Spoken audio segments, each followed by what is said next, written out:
Hey guys, I think we'll wait just a minute or two because I think we're expecting one more.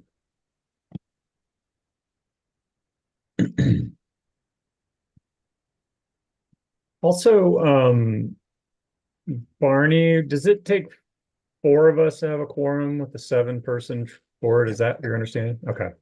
Yep. And does that change with six members, even though we are supposed to have seven? Nope. Oh, okay. Good to know.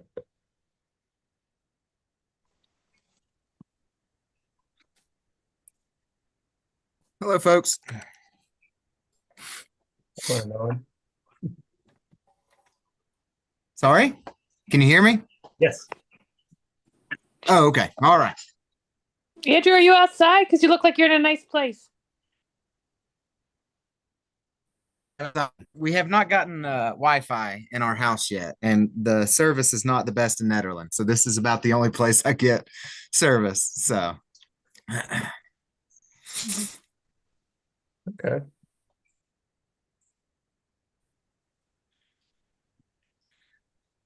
all right, we have a quorum, I believe.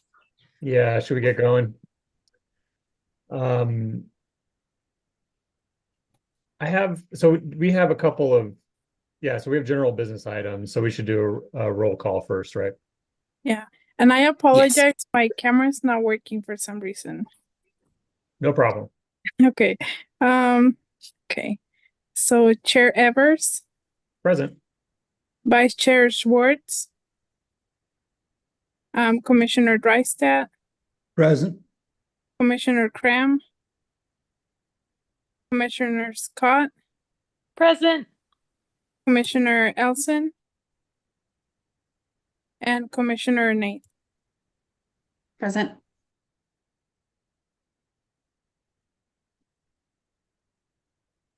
Okay, sorry, I was just hoping one of our members would join us online. So I think Vice Chair Schwartz will be joining us in a moment. But we can go ahead and ask if there's any audience business, which I assume is no, because no one else other than members are online. No? Okay. Don't see anybody. That's fine.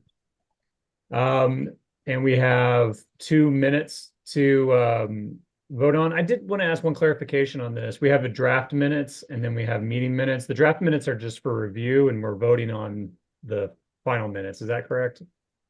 Yeah, both. I just forgot to add the draft watermark for the second one. Oh, Yeah. okay. Yeah, Great. sorry. Thank you. No, that's no problem at all. All right, so the meeting minutes from May 30th, 2024, we'd accept a motion to approve those minutes. If anyone would be so bold. You know, the link for the minutes never came through. I didn't, or did I miss this? They are in a packet. So if you are at the Agenda Center and you download the original packet, Oh, maybe, oh, because I had to go back because there were several different iterations. I think that's what, yeah, I think that's what happened. I got confused with I mean, when I went to the Agenda Center, I just always, there was only the agenda every time. Just saying, Yeah. Okay. Every time I go back to when I've gone to it, even just now when I checked, I don't see any links for notes. Just saying. I don't know if anyone else had that issue, but I mean, I'm looking there. I'm there right now, and Well, I only see agenda. on the time it says that the one at the top of the list was uploaded at 10:50 a.m. and that doesn't have any links to it. And then there was a follow-up at 12:31 p.m. that has the entire packet and or all the links in it. So I think the first upload maybe wasn't complete or was a draft version. Maybe. Okay. So yeah, take this time to download the packet for your own viewing. That'd be fine. But I think we'll also have a screen share. Okay. I have a different question. How important is it for these meeting minutes to have the right words? If it's something minor and it's not accurate, do we need to amend every little word or do we just let it go? It's nothing material. So they're called Yeah, they're called statement minutes or action minutes. So as long as they kind of capture the spirit of the meeting, but yeah, it's completely up to you all if you want to make those corrections. Okay. Yeah, I mean, I if just noticed it's, something if that I it's, said, you which know, was, do other wedding venues have amplified venues? And I wouldn't have said that. So just the word sure. venues twice. So I don't know if I should try to correct this or just let it go. Yeah, By the way, I No, still that's haven't found certainly, I the. think that's merited. By the way, I still never did What's that? see. I can't see the packet. I just. By the way, I mean, short of me.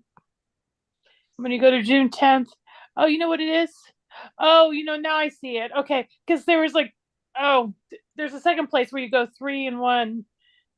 Okay, I don't know if you know this, but there's another place where it shows up 3 times, and I thought that was where it is. Okay, now I see what's going on. All right, thank you. But now I haven't read the maintenance now. Oh well, nothing you can do about it now. Okay. All right, I think it's up to Barney or Eve to make a motion to approve the minutes or to modify the minutes. I'll move for approval of the, is it May 30th. 3rd? Well, May 30th, what about, we're not approving the, May 13th? Unless I got it wrong. We'll just need a separate motion. Okay, I'll move for approval of, May 30th minutes. Okay. Would somebody second that, please?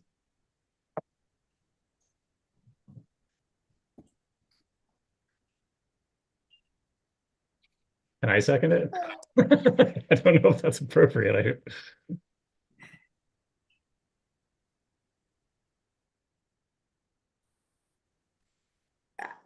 Did you need to make that amendment in order to make a second?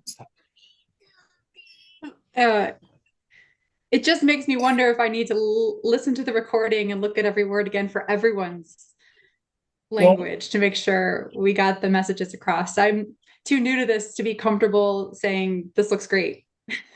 That's okay. We could always motion to, I forget the terminology, we could motion to delay to push it to the next meeting so we have time to review it because that was a long one. There was a lot of important information there. A lot of important information. This is an important topic. So I would like to move to delay the approval of these minutes to our next meeting. I think we have to sorry, but because this is the public portion, I think we have to vote to vote no on the motion to approve, and then we can motion to delay. So if you could second the motion to approve, and then we'll vote no, and then we'll motion to delay. Sorry. I second the motion to approve the May 13th and May 30th minutes separately. We'll have to do it separately. The May 13th minutes. The second two. All right. The original motion was just for the May 30th ones. I'm sorry, I second that motion. Very good. Amy, we are going to vote no on this one unless you would like to vote yes, but that was the discussion before you hopped on. Because the intention is to not pass this motion and then to make a second motion to delay till the next meeting so we can read the minutes a little bit closer. That sounds like a good idea. All right, so we are now ready to vote on the motion. All those in favor, raise your hand. That's fine. Oh, sorry. No, I'm not in favor. Sorry. Okay. You just said that. I think That's you would have confusing. lost anyway, but that's all good.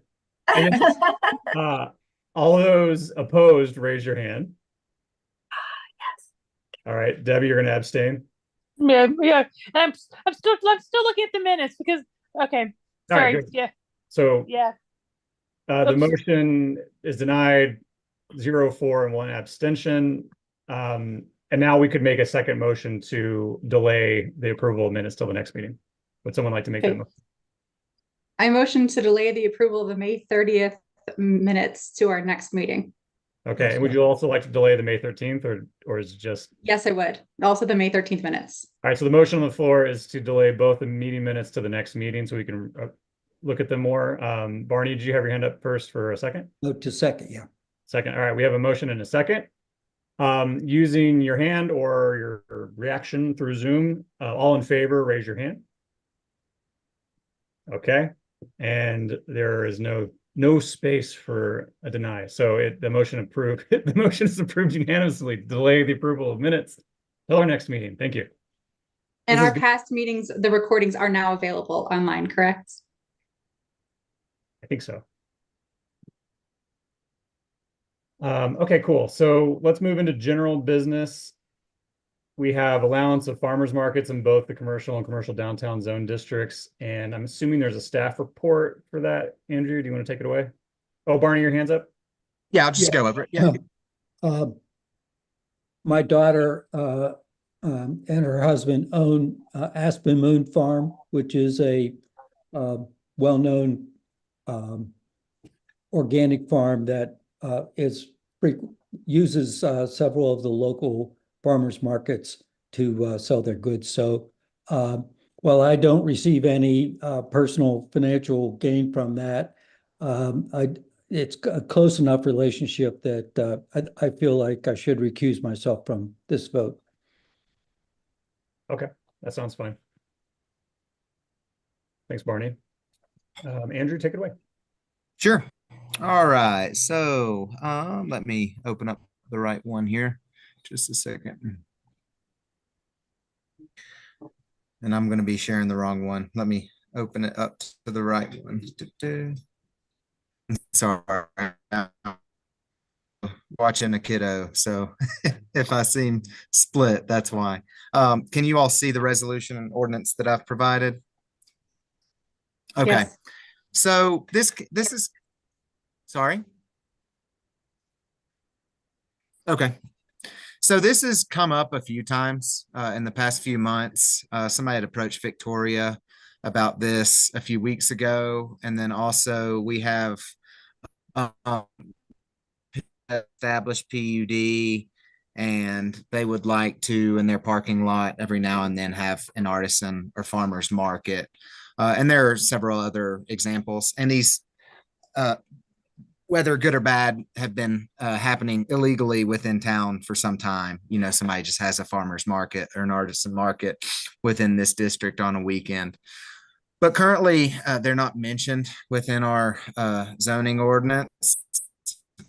So I'm a pretty surgical, let's see, surgical insertion of to just add farmers markets. So within the condition or within the commercial and commercial downtown districts, I made them to where they're a use by right if and only if they're secondary or associated with a principal use. So this means that, you know, somebody can't, if you the land, you can't just have a farmer's market every day. Those tend to turn into flea markets and other uses that may not be what the town wants. But this would allow for every commercial property owner within the commercial district or the commercial downtown district to be able to have this as a use if they so wanted. If it's a vacant piece of property, I have it written and drafted in both of these districts to be, so they would have to come and pull a conditional use permit and go through that process. And that would just give us control, you know, if it is a vacant lot, to set some, you know, standards about how often and when these can occur. So it's a pretty straightforward code amendment or insertion. It's 3 sections of code that were amended. It's just those 2 sections, and then detail. And this will bring up a whole nother part of work. I imagine a lot of you all were here. I think David Kimmett pulled all of these uses into this use table. Is that correct? Do any of y'all remember that? Or was that a previous planner? I think it was a previous planner, but I'm not sure. Okay. At any rate, we have a use table, but then we also have these uses stated within the codes. That's something that we might want to address in the future. But that's just to make sure that they, you know, talk and jive with each other. I get worried about duplicates for some reason. I don't know. But yeah, that's the language as is. It's within the commercial and commercial downtown district. It's a use by right. If it's secondary, if it's going to be the primary use on the piece of property, then I have it as conditional. And this is, again, this is completely staff driven, just a request that we've gotten several times. So I leave it up to you all for direction.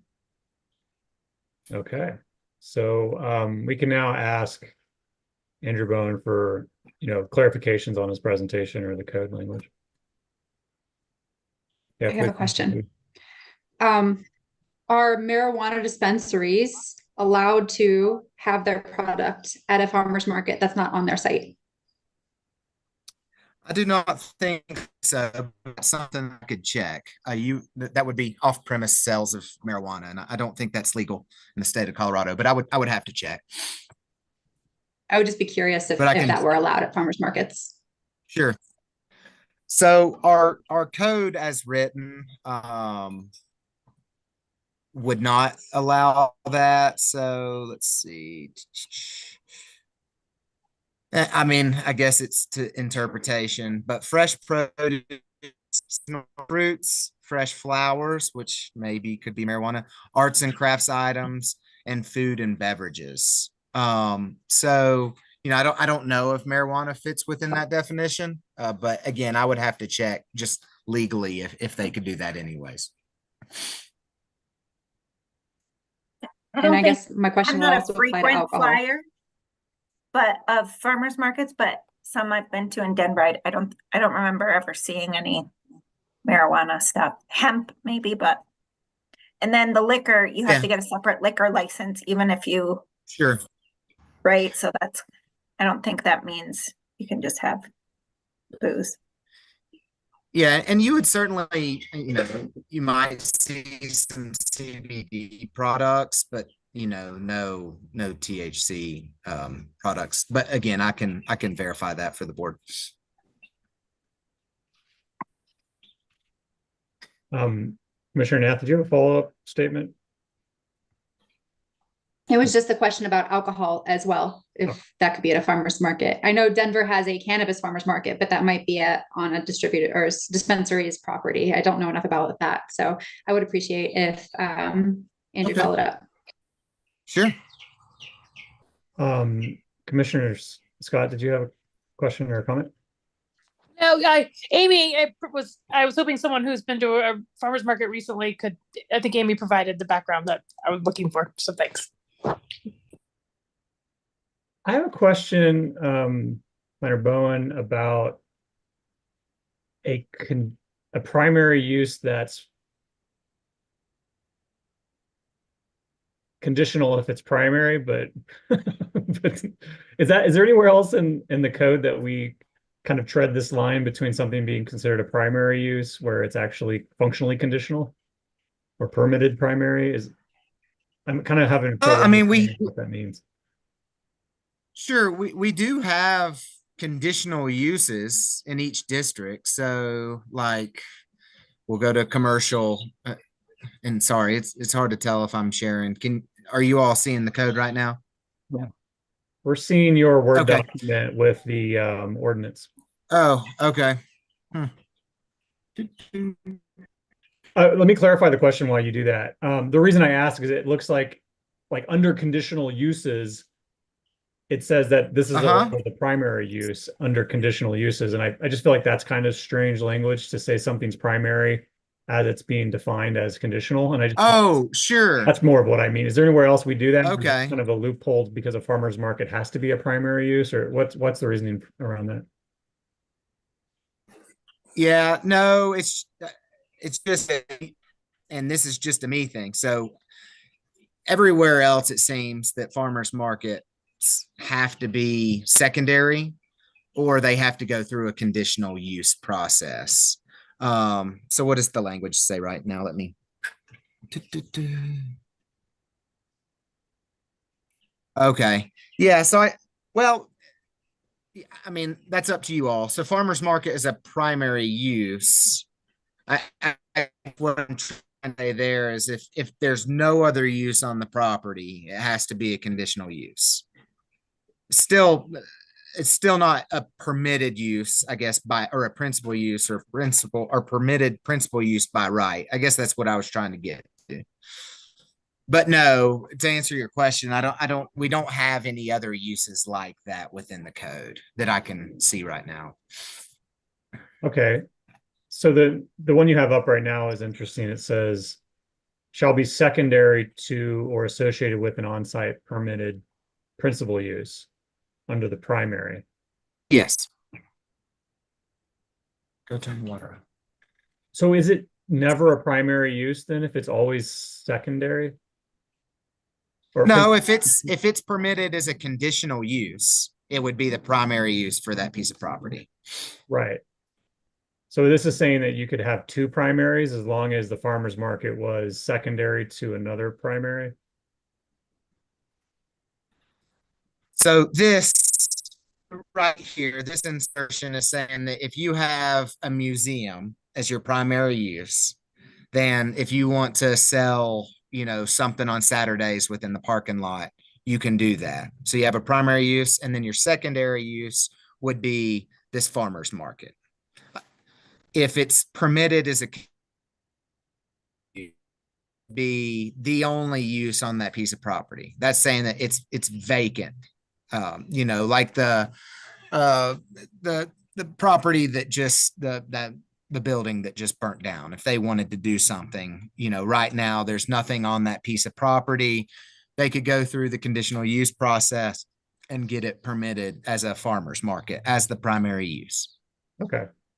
That makes sense. So this is the only use listed in this zone that's really not allowed to just be a principal use by right without some kind of permission. That's correct. Okay. And Yeah. the reason we don't see marijuana dispensary up here is because there's another section of code related specifically to the marijuana dispensary. I mean, you have a marijuana center. But it's I defined mean, elsewhere in the that's a- code what a marijuana center is, I believe. Yes. Yeah, that's correct. So if Yeah, we that would wanted be to- in the definitions. I don't think we should do this. I just want to understand what we're doing. So if we wanted to like stick within the same kind of model that we have in our code, I'm not suggesting we should, but if we wanted to stick to the model we had, we would just put farmer's market here as a 2-word statement like marijuana center, and then we would define elsewhere what a farmer's market is within the code. So we do have that definition. That definition is here. Farmer's market means an occasional or periodic market. Sorry, I can't speak today. Periodic market held in open area or in a structure where groups of individual sellers offer to sell to the public such items as fresh produce, seasonal fruits, fresh flowers, arts and crafts items, and food and beverages dispensed from booths on site. Right. So I guess sorry, go ahead. I'm sorry, there's a little bit of a lag, and I think I don't mean to talk over you. I apologize. The reason I brought it up is No, you're fine. I think it just might be a little redundant, and nowhere else in our code is that redundancy present, which makes me think maybe we just list it farmer's market here and then let the definition of farmer's market state that it's secondary or associated as it already does. Okay. Hey, what's up, little guy? Sorry. That's Jack. That's great. It's a good reminder that I'm quibbling over words. And That's it doesn't fine. really matter maybe because other things are more important. But I do think if we're going to be consistent with how we No, list no. everything, then maybe we should just say farmer's market here and not add Okay. parentheses, because the parentheses are covered already in the definitions. And that way, if there's ever a tweak in the future, we don't have to try to chase it around. Sure. Okay. I have a Commissioner question. Bennett? It's probably defined in the code, but would farmer's market not just fall under retail? No, they're two separate uses. Now, the suggestion to make that change, I kind of speaking out of tune. I'm just trying to get Andrew's feel for it, but we should suggest that during a motion, not right now. So I'm sorry. Sure. I took that a little far. Yeah, and it truly doesn't matter to me. Is it, and again, I'm always inserting my opinions, and this is your all's business. I'm hesitant.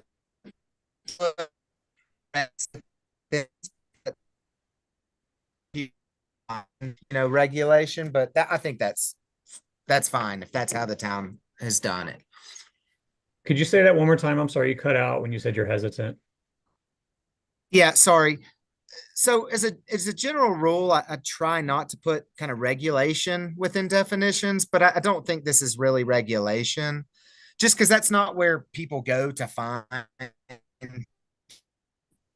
They're just going to see the use itself. But I do get how it's inconsistent with the rest of the code. So that's a fine amendment. Okay. Any other questions for Planner Bone about the proposal or the staff report? Okay, so if there's no other questions, can someone tell me, is a chair allowed to propose a motion? I feel like we never do that as kind of like a thing, but since I'm proposing an edit, maybe I should propose the motion. I feel like that would have been covered in the training, but I don't think it was. I do have one more question though, actually, sorry. Sure. Okay, so if we have a farmer's market, are there any requirements about providing bathrooms or anything like that, facilities, or has that been considered? That's a consideration in this bit of code. But if that's something that needs to be required, that's fine. It would be my assumption that, the facility of, if it's Leaf that is having the farmer's market, that their facilities would be open. But again, we can't make assumptions. But right now, as it sits, if it's an allowed use, we don't require bathrooms or anything.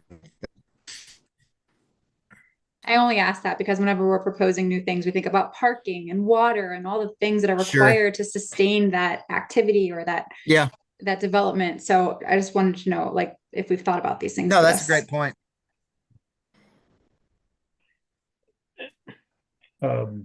Commissioner Scott.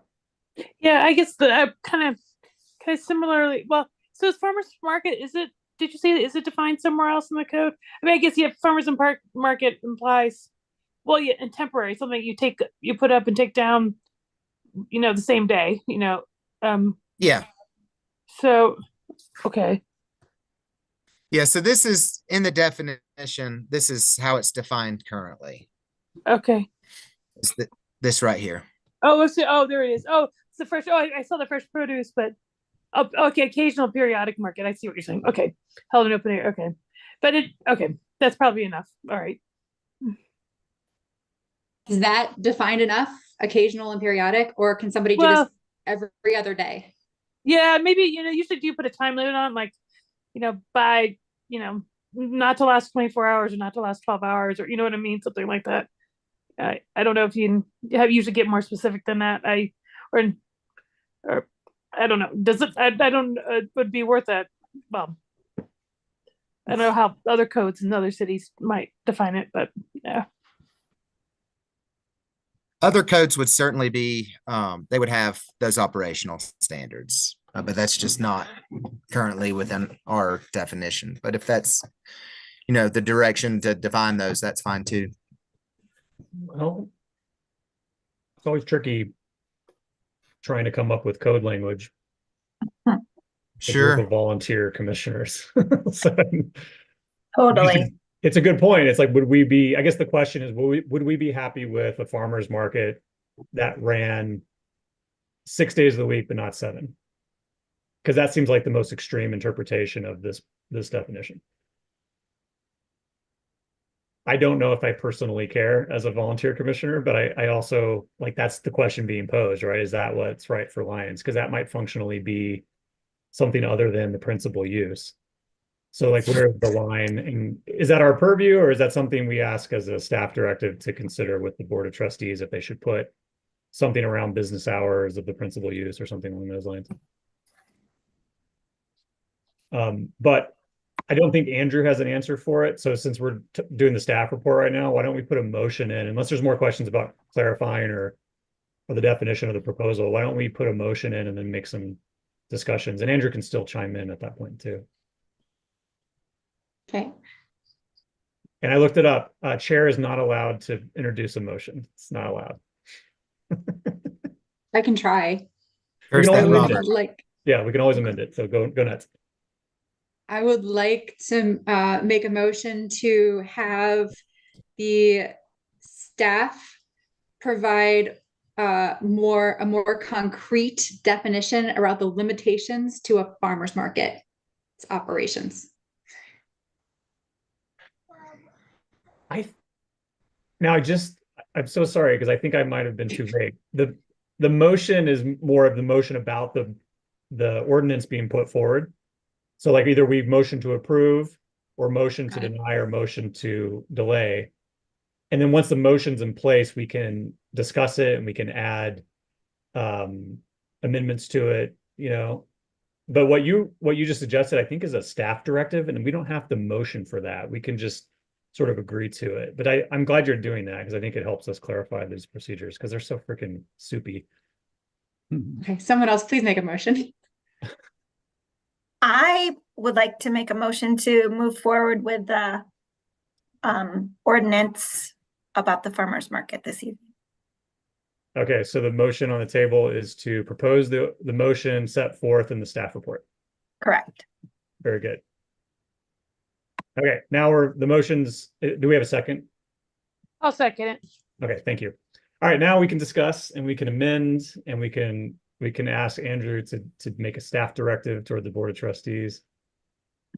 It sounds like, even if I could echo what you said earlier, you would like a staff directive, and I agree to be one of have the staff propose some operational parameters for a farmer's market that would make sense as it moves on to the Board of Trustees if it moves on. Yeah. Yeah, Thank is you. that clear, Andrew? And then looks like he's having some connectivity issues. In the meantime, Commissioner Schwartz. Well, just an example that comes to mind. Do y'all remember that little, it's kind of like a little produce market that was across the street from Lyons Automotive? And it was kind of year round. And I think Ralph. to this, to this discussion, I mean, they were probably open 6 days a week or it was a retail regularly year round market. So I think that is, one example. And then every Saturday for the summer, whatever is a difference. So I think clarifying that might help folks that have certain things in their mind about what a farmer's market is, and Lyons might clarify. Yeah, and I just want to make a quick note. Hold on, buddy. Sorry. I'm on spaghetti patrol, apparently. Just a quick note that this definition is what's live right now. So if we make changes to this definition, it's going to change what's allowed in other districts, which is fine if that's something that we want to open up. But just keep that in mind that, in the Eastern Corridor where these are allowed or where they're occurring right now, if we start to change what the definition is, that could alter those entitlements. Is there a specific case that you're thinking of? Nope, not one. I just know that again, I haven't been in town long enough to know where they all occur, but I do know they do occur. Okay. But I don't think those operational standards would probably hurt to have anyways. Oh, go ahead, Commissioner Scott. Yeah, I think I did. I know for a while that the Farmette had their flower stand for was it on Sundays only? And she's posted recently on Lyons Happenings too, that differently. But I know they've had their flower stand. I know at first I thought it was only like Saturdays and Sundays, but I think they do it more days of the week. I honestly not really sure, but that might be a good example of what you're talking about. Well, a retail store, which doesn't say limited to, it just says such as bakery, department store, discount store, drugstore, furniture store, gift store, grocery store, pet store. It's still a principal use. So there could be more than one use allowed. So like the Farmette, I don't think they're saying they're probably not saying it's anything, but I don't know that. But if they were to try to find somewhere in the code where they would say this is something, they would probably pick a different use than farmer's market. Do you know that? Planner Yeah, Brown? I would agree. If it's happening, if it's a use that's established and happening, regularly, that would not fit the definition in our definitions of farmers markets. The one, like the thing that my imagination goes to just for the sake of discussion is like if there was a natural disaster and we needed to have like some kind of market set up, like a flea market to like meet people's basic needs because some businesses couldn't operate or something. But at that point, I don't think town enforcement's going to be like knocking down doors and finding people. So No, I I don't think think so. I'm trying to think of an instance where this might be, but I think Commissioner Nath's kind of description of maybe like an off the book sort of flea market that happens permanently. Like let's say we had a drive-through coffee shop and it was like a building that just sits on the side of the road or something. Like, could that have like a farmer's market that exists behind it that happens 6 days a week or something? And we'd be okay with that in town. And I think that's kind of what we're describing. And I don't mean to pick out one business or the idea that aligns with Sure. one business, but like where, I don't know where else we would have this sort of thing come to fruition. Yeah. And again, if it were, every even 4 days a week or even one day a week, I don't know if that really fits our periodic, that qualifier within the definition. So I guess what I'm thinking of is like the Dell's, whatever, that restaurant. If they want to have like a charity event and they have, a farmer's market and artisans come on a Saturday and they have like an event, even if it's 3 a year, again, it's up to interpretation of what that definition is. But if it were happening every week, same time, same day, I wouldn't think that would be periodic enough to meet that definition. But again, Periodic could be twice that's a the day. problem with writing code, right? Could be.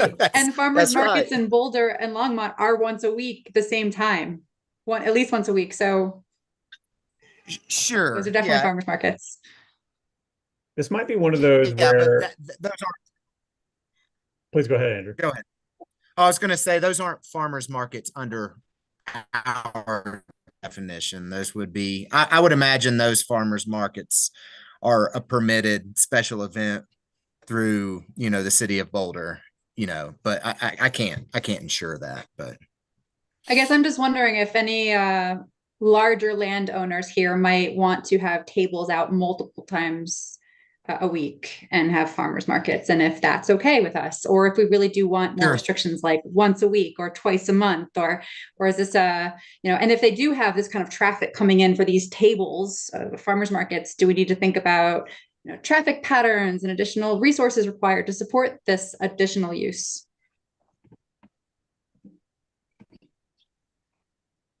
Good. That's what we're debating. I don't know. Yeah.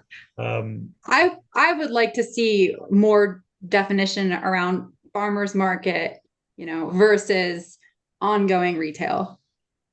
So what we might do is if we wanted to motion on, continue on this motion of approving this code language, we could give Andrew a staff directive to bring the definition of farmers market up at another meeting so we could further, toy with or tinker with the farmers market definition. But that's putting faith in Andrew to remember to bring it up to us later on, or for us to remember to bring it up with him later on too, which, I don't know if we're comfortable with that, but that's kind of what the action would be. Or we could say we delay this and we push it off to another meeting and we ask Andrew to come back with both a code change of farmers market within a use and a change to the definition of farmers market at the same time.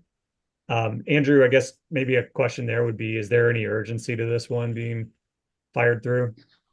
No urgency. Just came up from a few requests over the past few months. So no big deal. Just to frame this, I think, there's never going to be a perfect piece of code language. So it's all a matter of what's our comfort level as a commission to push it forward.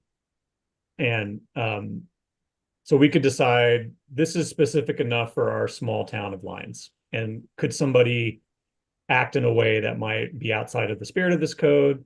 We might say yes, but probably not. And we're okay with that. And if they do, we then react and come up with a code change later on to react And maybe that's what we're comfortable with. And that's certainly a lot of our code is that way, where it's kind of like the intention is there. Or we could say, no, this one needs to be written more specifically because we want to be tighter and we want to control it. And then we could propose, a delay, or we could propose a different kind of motion. So, as chair, I don't really have an opinion on what we should do, but I want to honor, all the questions being brought up about it, because we don't want to bring up a piece of code. Like, Andrew's also new to Lion, so like we can kind of imagine the ways in which our neighbors might use the code in a new way, so this is good that we're helping them out. So I don't want to, I want to be affirming of all this too. I would rather be more restrictive now and have someone ask for something a little more liberal when they need it, rather than leave it really loose and open to interpretation and then try to go after people and change things after they're already in business. It's a fair point. So we could do sorry. it. Go ahead, Andy. So does it make sense to just make it conditional use across the board? So it has to come and they have to provide those standards? Or would you rather those standards be written into the code? I would rather have some general standards, Okay. not that farmers markets can only exist between 9 and 4 on every other Saturday, but they can happen once a week, or, they have to be closed down at the end of the day, or whatever those are, something. Okay. Could I just ask a clarifying question? I mean, I think we started this conversation with the spirit of trying to clean up the code so that these kind of informal markets that are happening become more formalized. Right? Yeah, that's at least what I have. My understanding is that a few of these are occurring right now, kind of without definition, without regulation. Is that On privately owned commercial property, not what you were just saying, the ones that happen in Boulder or Longmont are sanctioned by the city, probably on city property or something. So it's just kind of the free for all. I think they're, Main Stage, they've been doing their artisan market? Is it Sunday, or is it Sunday once? What is that? I Main think Stage, that's, Moxie, and A-Lodge have all been doing informal farmers markets. And I'm guessing they've all gone to staff at some point and been like, hey, can we do this? And Andrew's like, it doesn't say you can. This is why we're here. so, and they all do it. Do they all do it once a week? Is that kind of where it's coming from? And I don't.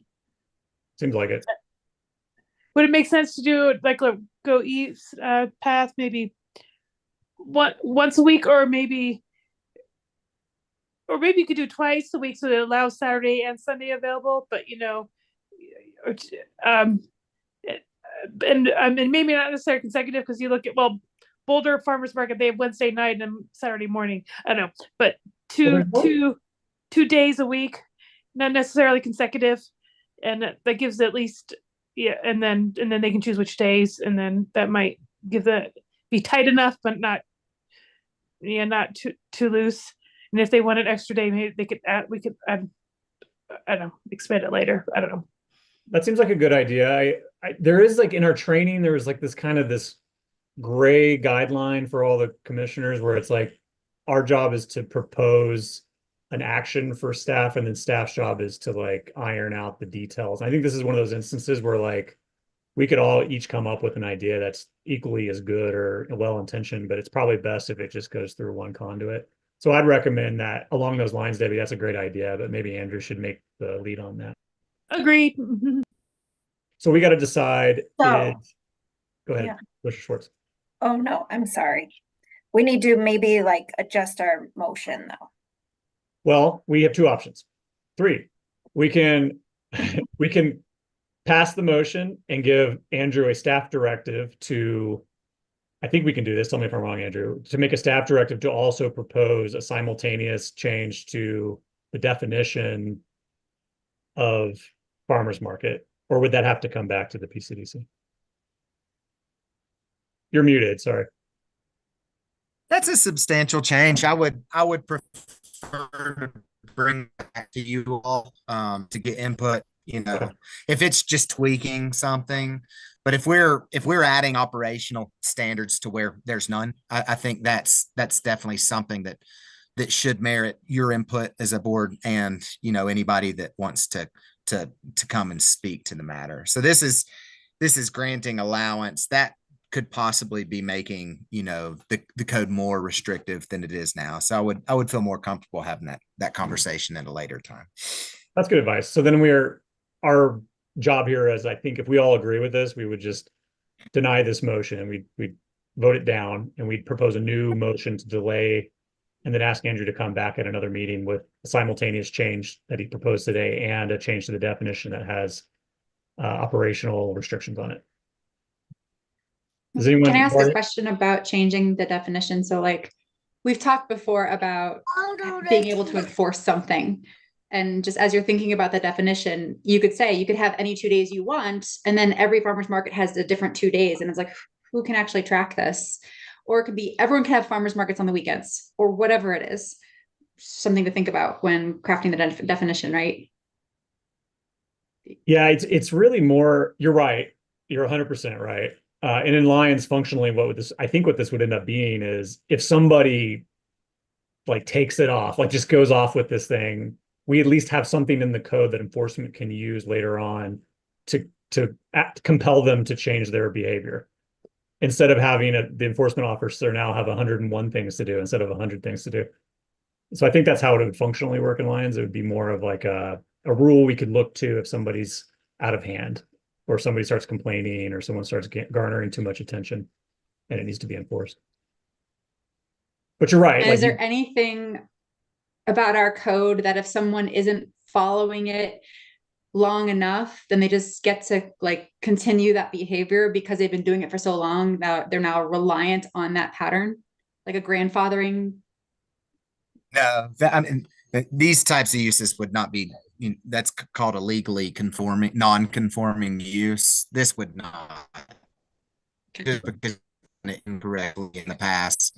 There's not, you know, setbacks to buildings, those types of things tend to be, you know, legally non-conforming, but uses are never like that. There's no prescriptive easement to use. Okay. If that makes sense. Sometimes it's a headache, you know, because a use has been going on illegally for 30 years and now all of a sudden you're trying to take care of it. And it aesthetically, it looks bad, but the towns have the full legal right to do so. Barney, before we move to a vote, do you have anything as our sage of Lions history and wisdom that we should consider?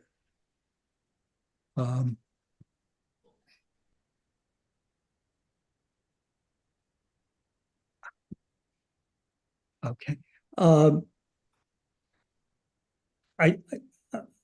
think we're talking about such a relatively small matter that I don't have to get too deep into it. Oh, incidentally, though, the Longmont and Boulder farmers markets are regulated by the county, not the city. Do we need county involvement in ours? I doubt it. No. Only if it involved some sort of like watershed or something that we didn't, yeah.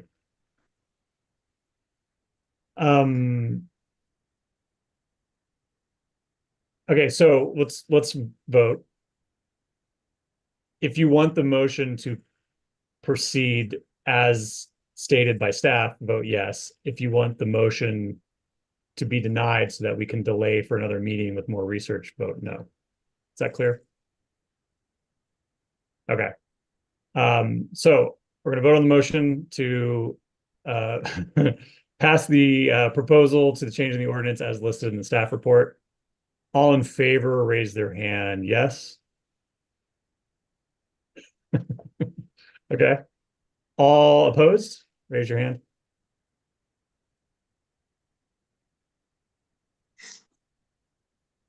All right. The motion is was voted down 3-1 with 1 abstention. All right, so we can do a new motion to delay. That would probably be appropriate if someone wants to motion that. I cannot motion it. To make a motion to delay the approval of the revised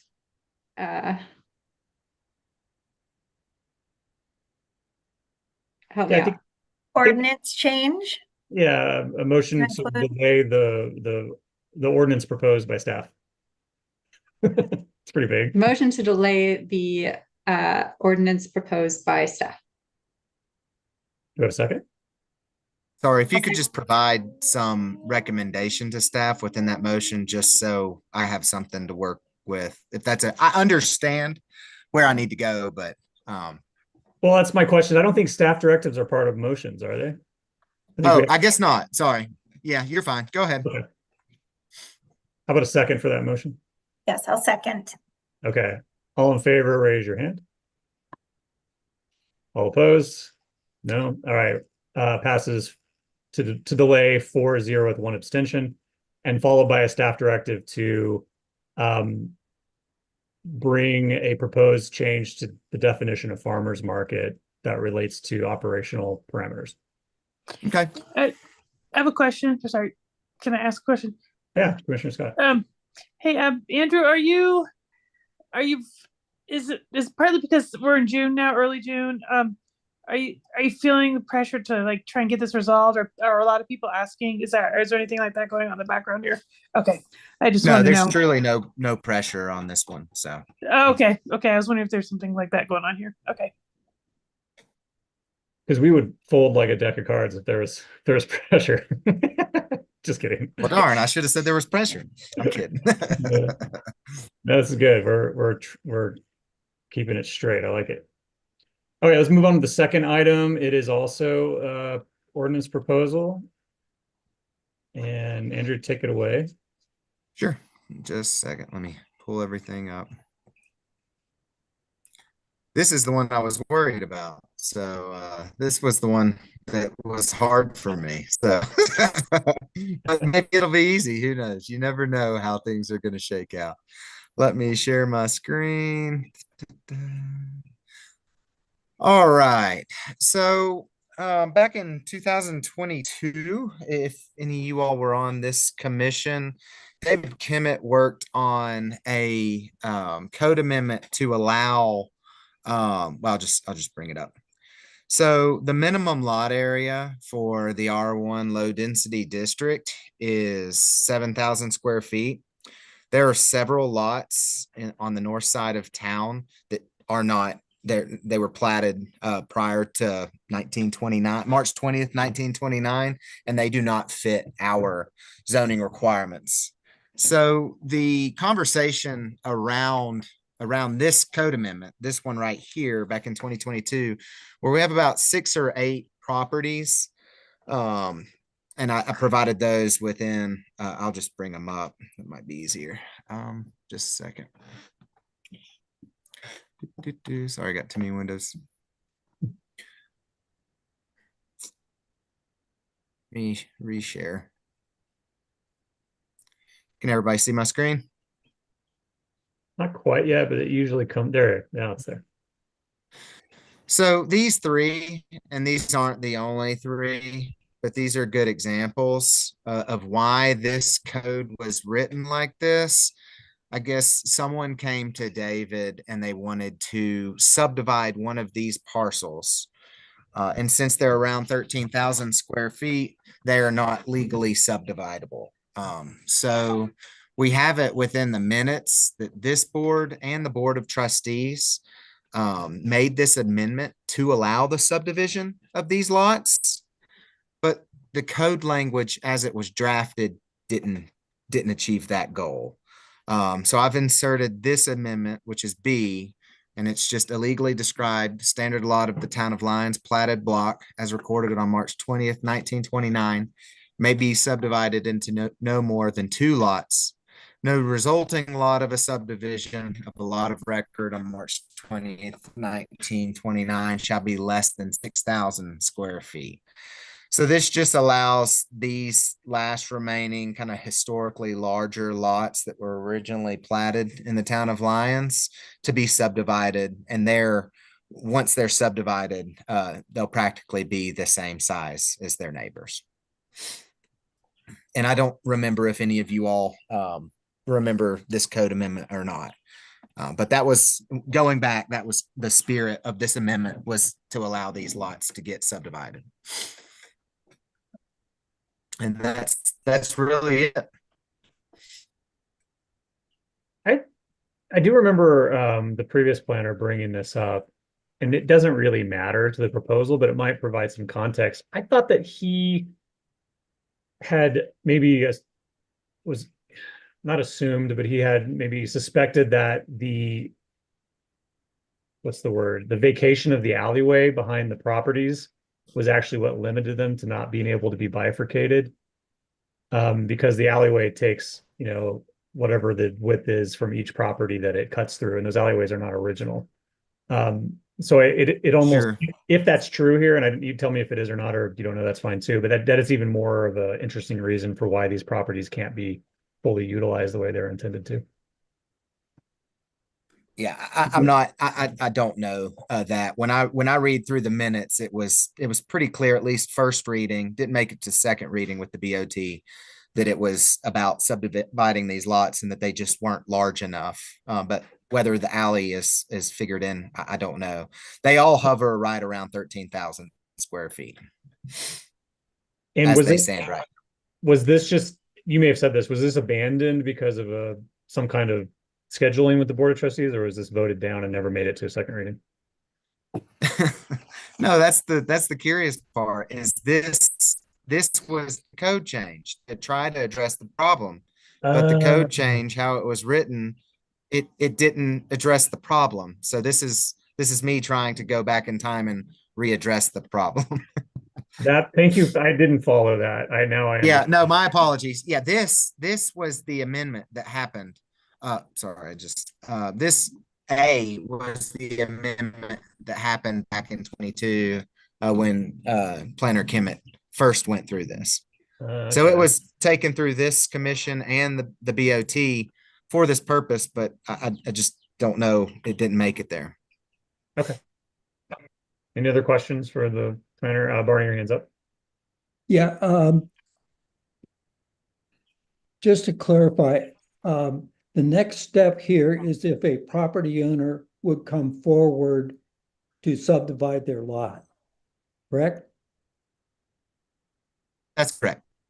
Okay, at that time, what steps does the property owner have to take? Do they have to submit an application for subdivision, and is that done administratively, or does it come to the PCDC and or the board? It would be considered a minor subdivision, and that does still go through the PCDC and the BOT. I'm sorry, I didn't hear the last part. Let me make sure, but that I can. Oh, it would be considered a minor subdivision, but that still goes through this commission and the BOT. And let me verify that real quick, but that's my understanding. Okay, so and then prior to development of like any building, building a new building and so forth, it would also then come back for development review, correct? That's correct.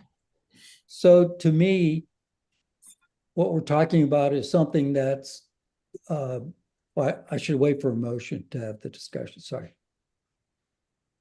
Well, let me ask, so this is a residential, single family residential zone. So Barney's second question of when it's developed, it would come through our commissions. I don't think that's true. I think if it's, and I'm bad at this terminology, but if it's a bifurcated lot and that process goes through the planning commission and the board of trustees, and now it's two separate lots with two owners, then they could develop it by right without coming through the planning commission, as long as it's a permitted use, like a single family residence. Yeah, that's correct. Yeah, but the subdivision would still come through. Yeah, the subdivision. But once the subdivision is complete, it's now just like to any other properties in town. Two residential lots, that's correct. Well, it would still have to go through code enforcement, right? That's correct. It would Yes. have to- And so what I'm trying to bring up is that there are checkpoints after this, so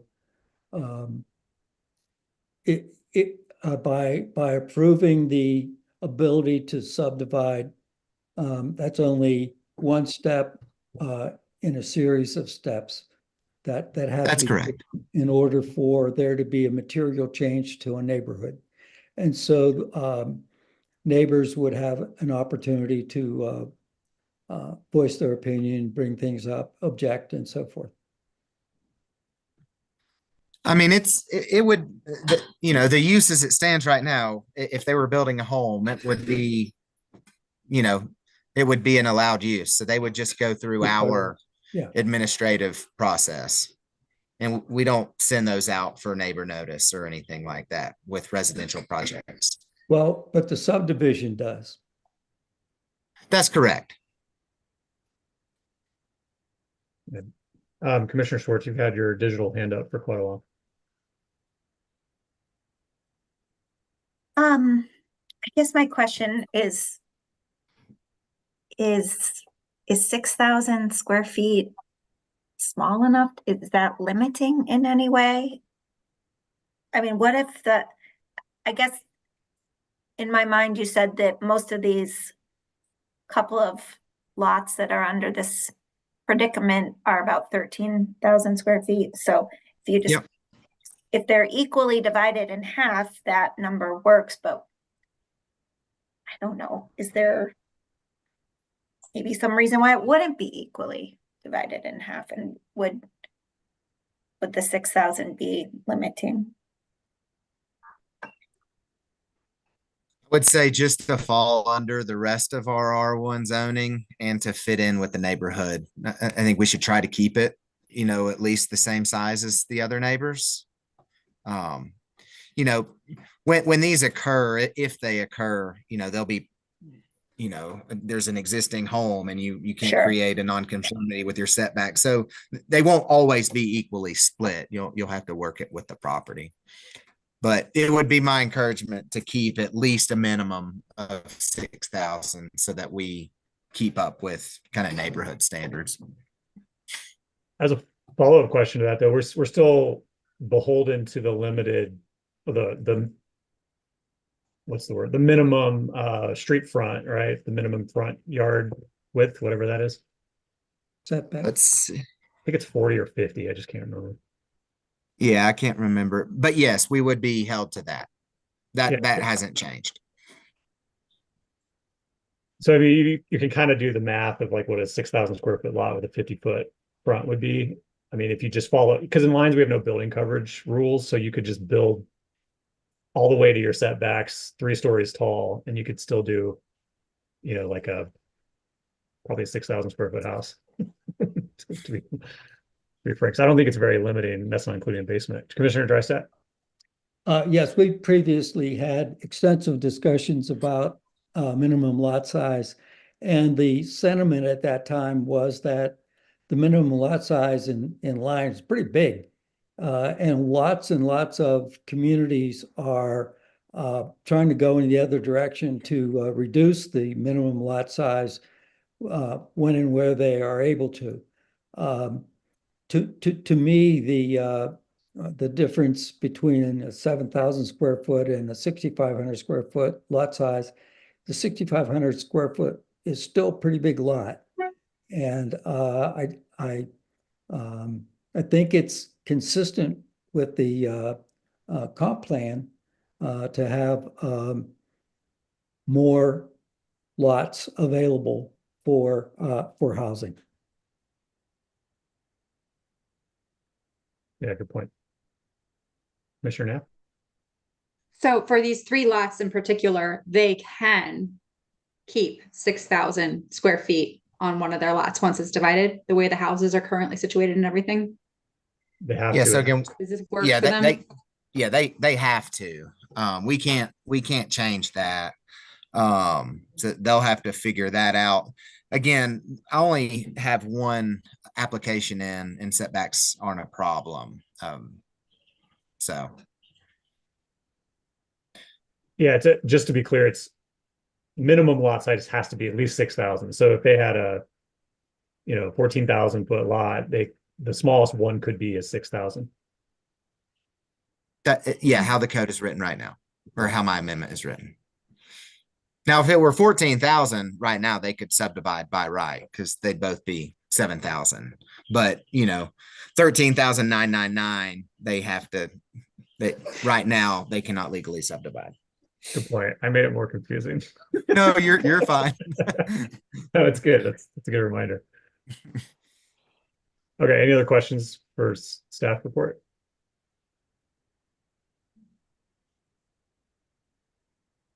If not, it'd probably be a good idea to put a motion forward so we can discuss.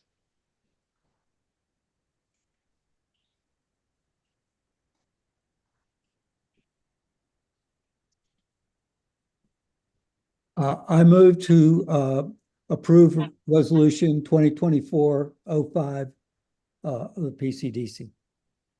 Okay, we have a motion. Do we have a second? I second that motion.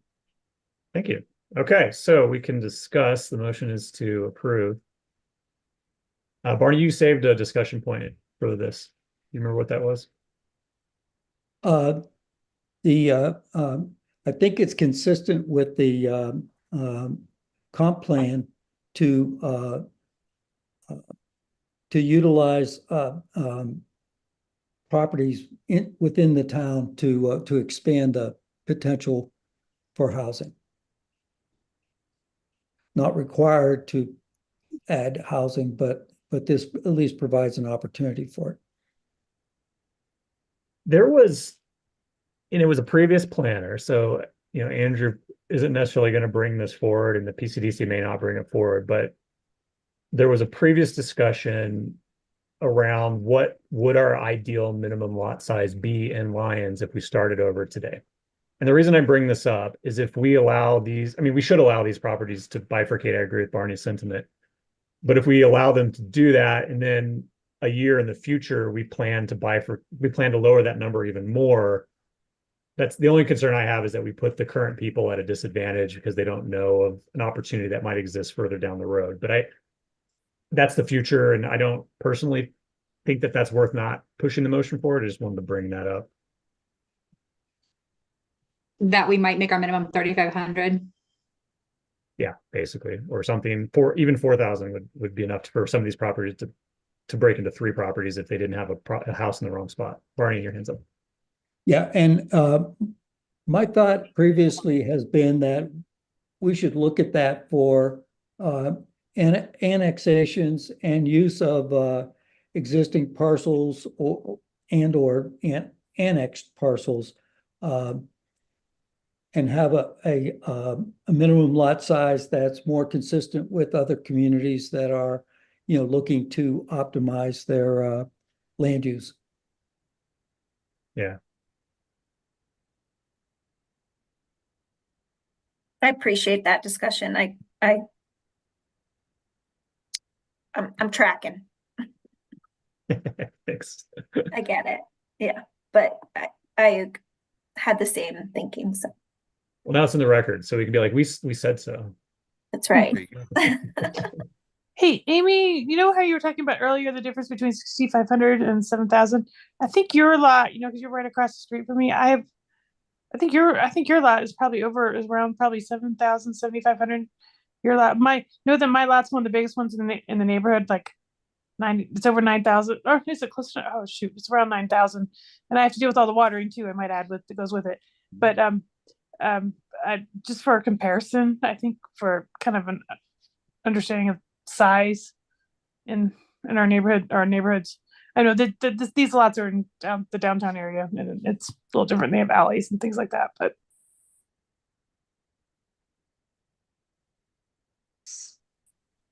So what should we do? Sorry, Amy, you probably had something to follow up on that. Well, if the Scots wanted to split their lot,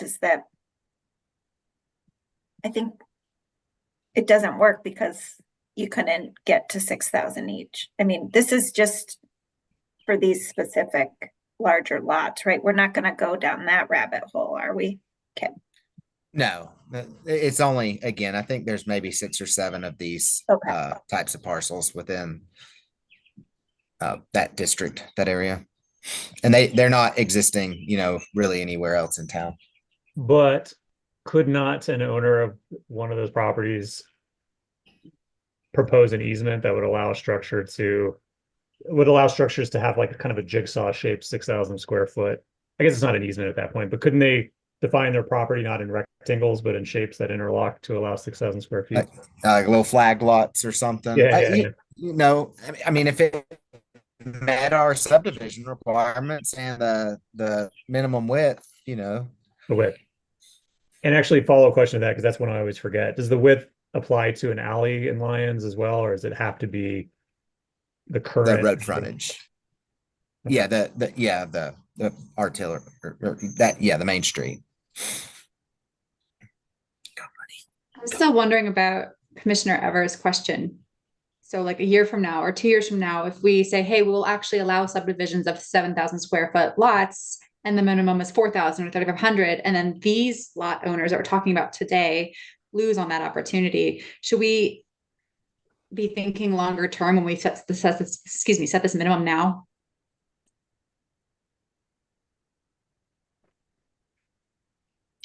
Is that a question for the commission? I'm sorry. It's Anyone? the commission, yes. Thoughts? I mean, I would say, what Barney said first, you know, like these are unique lots that were before 1929. And so we're solving kind of this problem right now. I think as we look towards larger parcels that could be annexed, that'll have their own unique neighborhood characteristic, then we could at that time look at more dense, higher density and smaller lot size. But in this community right now, with those neighbors, increasing the density to 3 different homes or, 3 different lots in that neighborhood would probably be out of characteristic of that neighborhood. I also don't think we Using all the even right have the words, parking. Barney. Yeah, and then you get all those other things and the water and all those, as you were saying earlier, Commissioner Nath. So I don't know, Barney, you said it a little more eloquently than me, but I think I'm getting the gist. What do you think, Barney? Yeah, I think just allowing the subdivision, it's just the start of the process. There are the hookups for if you're planning to build a residence, then you have water issues and all the other tap fees and tap related issues. You'll end up with code enforcement for any of the building. And I think to the point, and I agree with it, that you don't want to make a big change in a neighborhood that's inconsistent with the character of that neighborhood, unless you're going to have a lot more public involvement than we've had so far with this discussion. But I do think that there will be opportunities to look at a minimum lot size for if there are any remaining lots within the town that are significantly larger and or any annexations. I have been poking around just out of my own curiosity what the lot sizes are in other places around us. Boulder has the same as us. They're 7,000 square feet. Longmont has a shockingly small one. I was surprised. All their single family zoning is 4,000 square feet minimum lot size. But I'm guessing the street frontage is the trick there. Though there is a thing in there for alley frontage in their code, which I find interesting. I do not know when that happened because that's interesting. But it's kind of like, you develop your property right now with a house and you think you have a view.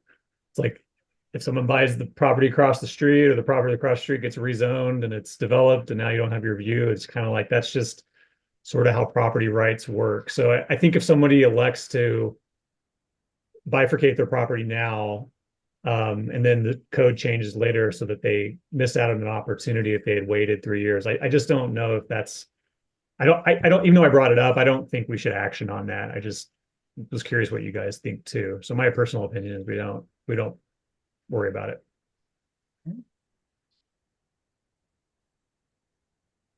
And all that said, I do feel like, you know, if we do decide to approve this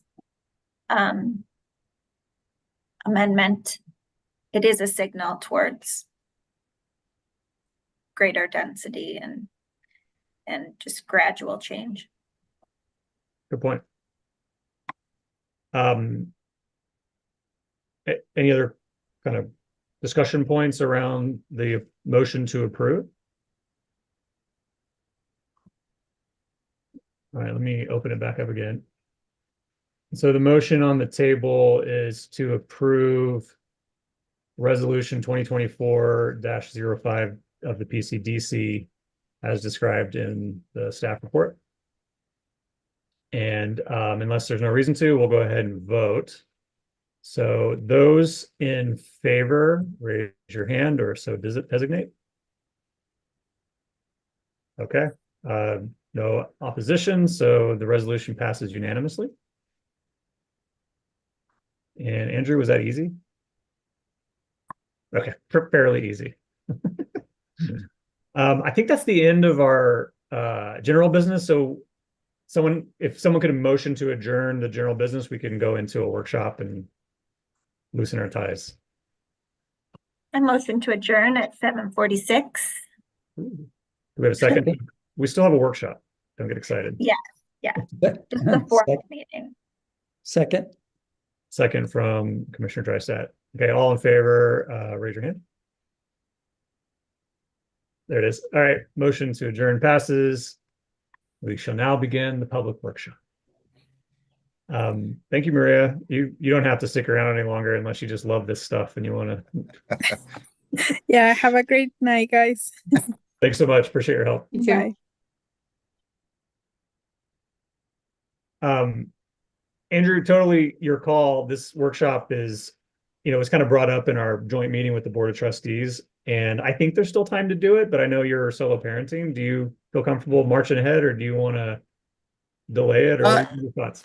That is completely up to you all. I would appreciate kind of pushing it just because I got to get him to bed, unfortunately. And I do apologize. My wife had to go to a funeral back in North Carolina. So that's why I'm running solo right now. So, but that's totally up to you all. I think we should push it off. The reason this came up was more of the Board of Trustees not being up to speed in our joint meeting, in my opinion. So I think we know a little bit more about Prop 123, but it would still be good to have a refresher. So I don't think there's any urgent things coming up that would require us to know about it in detail right now. So if we push it to our next meeting, I think that's appropriate.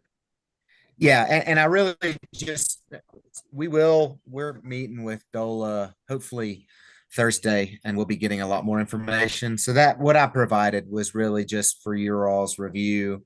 I would encourage everybody to watch that YouTube video, the one with the link, just because it does go over Prop 123 pretty well. And as we kind of pursue these two grants that we're working on the housing side, and then just future code amendments, just kind of looking at what that looks like. So Mr. Drysdale.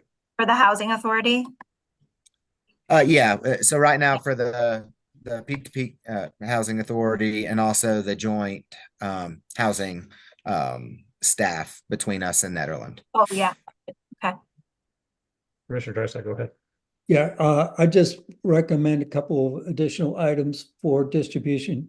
One is, and I've updated it, a little matrix of the communities in our area and what their Proposition 1, 2, 3 commitments are. And they all have actually greater commitment levels than we do for Lions, except for Frederick, that made no commitment at all. And I think it's just instructive to know that, other communities are looking at hundreds, and we're looking over a 3-year period, we're looking at 10. It's I think that's instructive. The other thing is, I think while we're having the 1, 2, 3 proposition 1, 2, 3 discussion, we should also look at the 2024 plan overall, so we can communicate the discussion that we had with the joint meeting with the BOT to the entire commission. Yeah, good point. Is the ADU on Evans Street, will that count towards our commitment, Andrew? No, didn't think so. Well, not. Would any ADU count? Unless they meet DOLA standards, so like if they're deed restricted or some other agreement like that is made, then no, they do not count. It could. And there's, Um, ways you could do it through a PUD, but it has to be some, recorded language or something. Yeah, I brought it up before. I can't remember if I brought it up with you specifically, but I think Boulder has a really slick way of doing this where they have Yeah. a declaration of use filed with the clerk. But it basically, like, an affordable ADU just gives like 3 things. There's a density bonus, or not a density bonus, a square footage bonus, there's a parking requirement taken off the table, and something else. But that's nice because then it's just like, it's sort of Sure, like yeah, sort of like an honorary agreement with the owner to rent it at a certain rate of market, and they have to look it up and know what that is and do it. And so enforcement's Sure. problems if it ever becomes an issue. I believe I heard from trustee Dati today that sprinkler systems need to be in every ADU, and the average cost for a sprinkler system is about $12,000. So in terms of creating more ADUs that are affordable, it's going to be hard unless someone helps those ADU owners with the sprinkler costs and hookup fees maybe being waived. And there's other things that are hindering, I think, more ADUs in Lyons that are affordable. Yeah, tap fees are already waived for ADUs. In other words, the primary tap applies to the ADU as well. Okay. Do you know if there's a requirement for sprinklers and ADUs for attached ADUs, or is it just detached, or do you know? if they're attached, I know there's a firewall. I think it's I can't Right. remember, but there's a firewall restriction if it's under the unit. I don't know about, if they're paired walls or something like that. And I think that's just like an extra layer of type X drywall. It's not like you're building a cement wall between them or something. Yeah, I do not know, but I could definitely get more clarification The- if the reason- needed. The reason I ask is, and then again, we can do this in the workshop too, but if the sprinkler requirement in a new build, $12,000 is not nothing, but it's way less than if it's like an existing studio in somebody's house and they have Sure. a house. So like if you're doing a ground up ADU, like $12,000 is, that's a couple of windows. Not to say that we shouldn't be concerned about that specifically, but if it's required in an attached one, then that's a detriment for sure. It'd be good to know that. Okay.